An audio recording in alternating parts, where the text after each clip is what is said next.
नमस्कार दोस्तों, मैं हूं गौरव और आप देख रहे हैं मार्केट रिपोर्ट। आइए बात करते हैं गोल्ड एमसीएक्स की। दोस्तों अभी आपकी स्क्रीन पे गोल्ड एमसीएक्स का 5 मिनट के टाइम फ्रेम के साथ मैंने चार्ट लगाया हुआ है और जिसकी एक्सपायरी होने में अभी बहुत ज़्यादा दिन नहीं बचे हैं। आज 25 ऑफ अक्टूबर है मेरे ख्याल से। अगर मैंने डेट ठीक बताई, डेट में थोड़ा सा कन्फ्यूज़न हो जाता है कभी कभी मुझे। तो 25 अक्टूबर की आज, ओ सॉरी, 25 ऑफ अक्टूबर, 25 ऑफ सितंबर है। मैंने कहा ना, डेट में कन्फ्यूज़न हो जाता है। तो बहुत ही कम ट्रेडिंग सेशन बचे हैं इस महीने के। और जैसे ही मतलब लास्ट जो ट्रेडिंग डे होगा इसका, वो इसी महीने ख़त्म हो जाएगा 30 ऑफ सितंबर को। तो गोल्ड में किस तरीके की मूवमेंट रहेगी और किस तरीके का अभी हम एक ट्रेंड देख रहे हैं, इसका बहुत बड़ा इम्पैक्ट गोल्ड पे आने वाले दिनों में बन सकता है। जैसा कल एक ट्रेडिंग सेशन हमने देखा, उसको देखकर अभी हम ये डिसाइड करेंगे कि क्या सपोर्ट और रेजिस्टेंस लेवल गोल्ड में हमें नज़र आ रहे हैं और जिसको लेकर हमारा आगे का व्यू कैसा रह सकता है।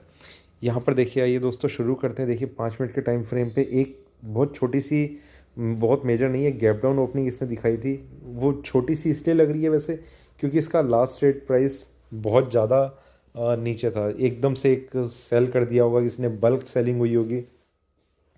तो क्लोजिंग मेरे ख्याल से इसकी 508 या 500 के आसपास थी। तो ये लास्ट ट्रेड प्राइस है। हम गैप गैप डाउन ओपनिंग यहाँ से काउंट होती है वैसे। तो ये मार्केट ओपन हुआ, नीचे रहा, ऊपर नीचे ऊपर नीचे। ये देखिए, ये यहाँ पर इसने कितना एक मेजर सपोर्ट बनाया। उसके बाद एक थोड़ी सी एक स्ट्रेंथ इसमें हमें नज़र आई, मार्केट ऊपर तक गया और फिर से वहाँ से एक सेलिंग प्रेशर हमें बनता हुआ नज़र आया। एक बार और ऊपर जाने की कोशिश करी, इसके ऊपर, इस प्राइस के ऊपर जाने पर इसमें एक नहीं नहीं सॉरी, इस प्राइस के ऊपर नहीं, मैंने जो प्राइस बताया था वो था 49680, आई थिंक यही था। ठीक है, यहाँ से फिर एक सेलिंग प्रेशर, फिर मार्केट ऊपर जाना शुरू हुआ। ये वाला प्राइस था, ये वाला इसने तब ब्रेक नहीं करा था। उसके बाद जो इसमें एक बाइंग आई थी, उसमें तो इसमें कंटिन्यूस रैली आई थी और 49,000 के ऊपर तो ट्रेड कर ही रहा था। 50,000 का भी इसने लेवल ऊपर में ब्रेक कर दिया था, पर वहाँ से एक थोड़ा सा एक सेलिंग प्रेशर हमें नज़र आया, एक करेक्शन नज़र आई थी। सेलिंग प्रेशर भी नहीं कहना चाहिए, करेक्शन नज़र आई थी। तो इस तरीके का एक सिनेरियो हमें गोल्ड के चार्ट पर बनता हुआ नज़र आया था। एक प्राइस था जो बहुत एक्सपेक्टेड था। दोस्तों मेरे साथ कभी कभी एक प्रॉब्लम हो जाती है, जो लो जो जो ट्रेडर्स यूएसडी में ट्रेड करते हैं, गोल्ड यूएसडी में, सिल्वर यूएसडी में, मैं उन्हें टाइमली अपडेट नहीं दे पाता। एक बहुत ही स्ट्रॉन्ग मेरा टारगेट लेवल था 1878 के, एटलीस्ट ये प्राइस ज़रूर टच होगा गोल्ड में। खैर, एक तरीके से मैं भी थोड़ा सा इसमें ढील दे गया। उसका रीज़न ये था कि सिल्वर में मैं रेगुलर अपडेट दे रहा था कि क्या करना चाहिए, और मेरे पास जो सवाल थे वो सिल्वर को लेके ज़्यादा आ रहे थे। तो गोल्ड पे मैंने इसलिए थोड़ा ध्यान नहीं दिया और मैं इतना एक्टिवली इन प्राइसेस को मैं बता नहीं पाया। तो ये प्राइस भी वैसे टच हो गया था। और इसके बाद जैसा एक हमें देखने को मिला कि एमसीएक्स जब क्लोज़ हो गया, उसके बाद एक हमने प्रेशर बनते हुए देखा गोल्ड के चार्ट पर स्पेशली। तो खैर, एमसीएक्स पर बात करते हैं। यहाँ पर अपने हाई से थोड़ा सा नीचे मार्केट क्लोज़ हो गया। आइए बढ़ते हैं थोड़े से बड़े टाइम फ्रेम पर, 15 मिनट पे देखते हैं कि चार्ट किस तरीके के हमें नज़र आ रहे हैं। यहाँ देखते हैं एक गैप डाउन ओपनिंग, मार्केट ने अपने आप को सस्टेन करने की कोशिश करी, पर जो करेक्शन थी वो कंटिन्यू रही। और उसके बाद एक और गैप डाउन ओपनिंग और मार्केट ने यहाँ पर थोड़ा सा एक सपोर्ट लिया, एक स्ट्रेंथ बनती हुई हमें नज़र आई। 50,000 के आसपास एक थोड़ा सा एक नीचे हमें प्राइस आता हुआ नज़र आया। 49,827 इसका लास्ट रेट प्राइस है। ये थोड़ा सा बढ़ते हैं 1 घंटे की तरफ। यहाँ पर हम देखते हैं gap down opening, sharp correction, market consolidate हुआ, एक और गैप डाउन ओपनिंग, मार्केट और नीचे। यहाँ से बाइंग हमें नज़र आती हुई दिख रही है, पर क्या मार्केट ऊपर के लेवल पे होल्ड करेगा, अपसाइड कंटिन्यू रहेगी, डाउनसाइड रहेगी, या किस तरीके का सिनेरियो रहेगा, उन सब चीज़ों को लेकर अब हम बात करते हैं। उससे पहले एक बार थोड़ा और टाइम फ्रेम पर हम देख लें, देखिए यहाँ पर एक शार्प करेक्शन जो ये रैली थी अपसाइड की उसके बाद आई थी, उसके बाद इसमें सेलिंग प्रेशर हमें देखने को मिला। यहाँ पर एक डबल बॉटम, यहाँ डबल टॉप, मार्केट ने रेंज में रहना शुरू कर दिया। ये जिस तरीके का फॉर्मेशन बन रहा था दोस्तों, मैं आपको फिर बता रहा हूँ, जब भी कभी, ये मैं आपके लिए बता रहा हूँ कि आप भी चार्ट स्टडी करते हैं, जब जो एंगल हो किसी ट्रेंड का वो बहुत ज़्यादा इस तरीके से नहीं होता, मतलब इस तरीके से होता है, तो उसमें करेक्शन के, एक शार्प करेक्शन के काफ़ी ज़्यादा चांसेस बन जाते हैं। अभी यहाँ भी हम मतलब ये भी हो सकता था कि ऊपर भाग जाए, पर वो ट्रेंड जहाँ भी ब्रेक होता, चांसेस नीचे के इसलिए क्योंकि ओवरऑल ट्रेंड इसका एक प्रेशर फेस कर रहा है रेगुलर इंटरवल पे, यहाँ यहाँ यहाँ यहाँ, तो चांसेस इसलिए ज़्यादा नीचे के थे। और कुछ और भी चीज़ें थी कि मार्केट में सिनेरियो कैसा बन रहा है, सिल्वर में कैसा प्रेशर हम देख रहे हैं, तो वो सब चीज़ें भी थोड़ी बहुत काउंट हो जाती हैं। वैसे अल्टीमेटली जिस स्क्रिप्ट को हम देख रहे हैं उसी का हमें चार्ट कंसिडर करना चाहिए। बाकी जो बाहर के जितने भी एक पैरामीटर्स हैं उन्हें भी हमें ध्यान में रखना चाहिए, पर उनका वेटेज बहुत कम होता है। सिल्वर में कैसे कैसा ट्रेंड चल रहा है कोई मैटर नहीं करता, मेन फोकस आपका गोल्ड ही है, पर गोल्ड सिल्वर आपस में उनमें कोरिलेशन बहुत ज़्यादा रहता है, तो इस वजह से थोड़ा सा इम्पैक्ट इन सिल्वर में कैसा ट्रेंड है उसको लेकर हम सोच सकते हैं कि गोल्ड में कैसा रहेगा। तो यहाँ के बाद एक शार्प करेक्शन हमें देखने को मिली और मार्केट अभी करंटली यहाँ ट्रेड कर रहा है। ये प्राइस हम देख रहे हैं एक छोटी सी अपसाइड अभी दिखा रहा है हमें चार्ट्स पे, पर ये कितना सस्टेन करेगा कितना नहीं ये कह नहीं सकते। एक चीज़ और मैं बताता हूँ, ये प्राइस था 49,955, ठीक है, ये प्राइस अभी बिल्कुल एग्जैक्ट लगभग यहीं के आसपास का इसका रेजिस्टेंस दिखा रहा है। नेक्स्ट इसका जो प्राइस बन सकता है रेजिस्टेंस का वो ये बन सकता है, देखिए ये एक एरिया था जहाँ पर बार बार सपोर्ट मिल रहा था, यहाँ भी हमने यही देखा, ये ऊपर बढ़ के आ सकता है, तो दोबारा से इन लेवल्स के आसपास इसमें एक हमें रेजिस्टेंस मिलता हुआ नज़र आ सकता है।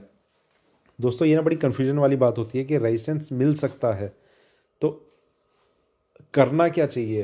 देखिए बता तो कोई भी सकता है, जैसे मैं बता रहा हूँ आप भी चार्ट्स में देख के बता सकते हैं कि रेजिस्टेंस मिल सकता है, मिलेगा या नहीं मिलेगा, इन चीज़ों को हमें भी नहीं पता आपको भी नहीं पता, पर हम क्या चीज़ करते हैं कि जिस तरीके से रेजिस्टेंस मिला वो हमारे लिए एक पॉइंट है ये जज करने का कि यहाँ पर पहली चीज़ के हम कितने क्लियर हैं किसी ट्रेंड को समझने में।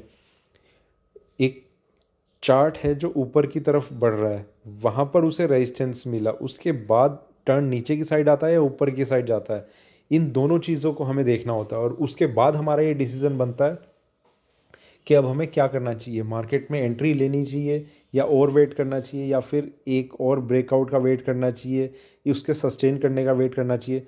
तो पहली चीज़ हमारी क्लियर हो जाएगी कि रेजिस्टेंस ले रहा था, उसके बाद का उसने मूव कैसा दिखाया, ऊपर को दिखाया नीचे को दिखाया।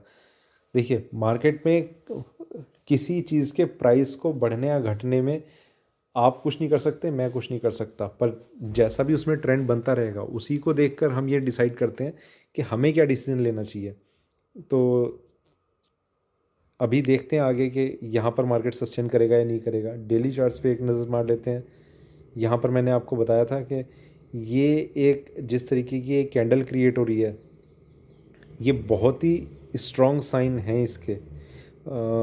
दोस्तों ये देखिए कल का जो हाई था इसमें वो था 50,050 का, और ये लगभग वही प्राइस है जिसके ऊपर एकदम से मार्केट जाएगा, तो इसमें चांसेस ये बढ़ जाएंगे कि मार्केट में एक और तेज़ी आज कंटिन्यू रह सकती है, जिसमें मुझे एक्सपेक्टेड बिल्कुल यही लग रहा है कि मार्केट एटलीस्ट यहाँ किसी प्राइस तक आ सकता है, 50,500 या शायद 600 इसके अराउंड तक का लेवल ये टच कर सकता है। मतलब तो वो देखेंगे जैसा भी सिनेरियो बनता रहेगा।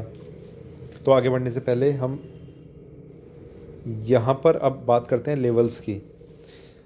देखिए डाउन साइड में इसका एक प्राइस लेवल है काफ़ी नीचे है, जो अगर ब्रेक हो जाता है तो एक सेलिंग प्रेशर कंटिन्यू रह सकता है, वो है 49480। ये एक प्राइस है, ये अगर ये उन चीज़ों पे डिपेंड करेगा कि आज रुपी किस तरीके से रिएक्ट करता है। कल रुपया बहुत ज़्यादा डेप्रिशिएट हो गया डॉलर के अगेंस्ट, आज अगर इसमें कुछ ऐसा एप्रिसिएशन बनता है कि रुपया स्ट्रांग होता है, तो हम कहीं ना कहीं ये चीज़ देखेंगे कि मार्केट में एक गोल्ड पे एक सेलिंग प्रेशर बनना शुरू हो जाएगा, और नीचे की साइड में वो वही चीज़ है कि कितना स्ट्रांग होता है, तो उसका इम्पैक्ट गोल्ड पे ज़रूर आएगा, उससे एक सेलिंग प्रेशर बनता हो हम ज़रूर देखेंगे। ठीक है, ऊपर के प्राइसेस में बिल्कुल वहीं पर जहाँ इसका एक रेजिस्टेंस लेवल हमने देखा 50,100, इसको ब्रेक करके गोल्ड अगर अपने आप को थोड़ा सा ऊपर के प्राइसेस पे होल्ड करने की कोशिश करेगा, देखिए सेलिंग मैं किसी को रिकमेंड नहीं कर रहा आज के लिए। कई ट्रेडर्स बाद में जब मार्केट ऊपर बढ़ने लगता है ना और ऊपर आ जाता है, तब मेरे पास मैसेज आने शुरू होते हैं कि हमारी सेलिंग की पोजीशन है, क्या करें। मतलब वो मुझसे तब भी नहीं पूछते जब मैं मैसेज फ्लैश करता हूँ कि क्या अब निकल जाना चाहिए। जब मेरे मैसेज फ्लैश करने के बाद भी जब मैंने ये बताया कि एक सपोर्ट, एक बाइंग सी नज़र आ रही है, उसके बहुत टाइम बाद मेरे पास ये मैसेज आते हैं कि मैंने इन प्राइसेस पे सेल किया हुआ है। एक मैसेज आया था 49,300 के नीचे सेलिंग लेवल था, सेलिंग प्राइस था उसका। तो आप ये चीज़ देखिए, मतलब सेल कर दिया, एंट्री लेवल आपके लिए मैटर नहीं करता, ठीक है, गलत हो गया, कोई प्रॉब्लम नहीं है उसमें। आप एग्ज़िट कहाँ कर रहे हैं, आप एग्ज़िट ऐसा तो नहीं आप 56,000 पे कर रहे हैं बेचने के बाद, तो या ऐसा तो नहीं, एंट्री आपकी बहुत ही मैं कम समझता हूँ कि आपके लिए मैटर करती है। आप इस प्राइस पे भी 49,827 कल का इसका लास्ट ट्रेडिंग प्राइस था, आपने क्या होल्डिंग रखी होगी मैटर वो नहीं करेगा। मैटर ये करेगा कि उसके बाद आप क्या डिसीजन लेते हैं एग्जिट के लिए। मार्केट मान लीजिए ऊपर खुलता है तो आपका डिसीजन क्या रहेगा, मार्केट नीचे खुलता है आपका डिसीजन क्या रहेगा, ये चीज़ें मैटर करती हैं। आपका एंट्री पॉइंट कभी मैटर नहीं करता। वो गलतियाँ आपसे होती हैं, मुझसे भी होती हैं, पर क्या हम एग्जिट कर रहे हैं। आप एक चीज़ नोट कर लेना, आपके लॉस का जो रीज़न है वो आपका एग्जिट पॉइंट होता है, एंट्री पॉइंट कभी नहीं होता। एंट्री पॉइंट अगर आपका गलत है, मतलब गलत या सही, एंट्री पे तो डिसाइड आप कर ही नहीं सकते, आपका एग्जिट पॉइंट बताता है कि आपका एंट्री पॉइंट गलत था या सही था। तो इसलिए एंट्री गलत ले ली कोई बात नहीं, मार्केट ऊपर जाना शुरू हो रहा है तो आपने एग्जिट क्यों नहीं किया, और आप ये चीज़ मन में सोच रहे हैं कि मुझे बाहर निकल जाना चाहिए, जब लोगों ने नीचे के लेवल पे ख़रीद के ऊपर बेचना शुरू कर दिया, वहाँ पर आप एग्ज़िट करना चाह रहे हैं, तो अल्टीमेटली यही होगा कि जो लॉस आपने बुक किया वो किसी का प्रॉफिट बन गया और आपका जो पैसा था वो उनकी जेब में चला गया, इसके अलावा और कुछ नहीं है। ठीक है दोस्तों, तो नेक्स्ट जो प्राइस है वो 50,100 है। इसके ऊपर गोल्ड अगर सस्टेन करेगा तो चांसेस रहेंगे कि इसमें अपसाइड मूव आ सकता है। इसके ऊपर का है 51,050, ठीक है, इस प्राइस से और 950 पॉइंट्स ऊपर। तो ये मतलब यहाँ पर आप समझ लीजिए, ये अगर ऊपर के में ब्रेक होता है तो गोल्ड में एक तेज़ी आ सकती है।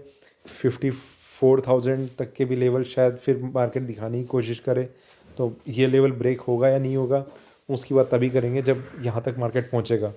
तो फिलहाल सेलिंग बिल्कुल अवॉइड करना, बाइंग करना तो किस लेवल पे करना, हो सकता है कि ये वाला लेवल भी ब्रेक हो जाए अगर रुपया स्ट्रांग होता है तो, पर आप सेलिंग को बिल्कुल भी अवॉइड करना, मार्केट जहाँ जाता है जाने दीजिए, वेट करना बाइंग के लेवल में, जो बेस्ट लेवल रहेगा उसको लेकर फिर हम बात करेंगे ऑन गोइंग मार्केट में।